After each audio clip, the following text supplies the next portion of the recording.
Βάζω στην Καθημερινή ότι οι γονείς είναι στην ουρά για αναπτυξιολόγο για τα παιδιά τους. Σε τάξεις 25 παιδιών,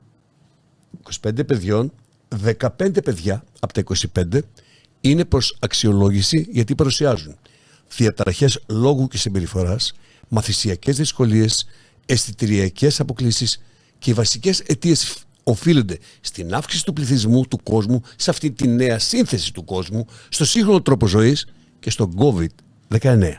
Αυτοί όλοι οι καθηγητάδες ιατρικής που πλήστη εξ αυτών είναι φαρμακοπληρωμένοι. Μπορούν κάποια στιγμή, τολμούν να πούν αυτά τα οποία γνωρίζουν για τις επιπτώσεις κυρίως από τον COVID στη ζωή των νέων ανθρώπων, ή απλώς θα παρακολουθούμε συγκοπές και διάφορα και θα τα λέμε ανεξήγητα.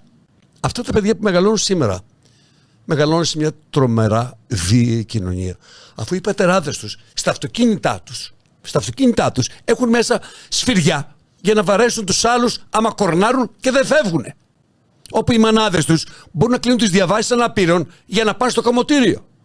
Όπου οι θείοι τους έναντι ανταλλάγματος τους χαρίζονται δάνεια, μεταπαραγράφονται και αυτοί ανάβουν 2 μέτρα πουρα και κάνουν τους νταΐδες παντού. Όπου είναι σχεδόν υποχρεωμένοι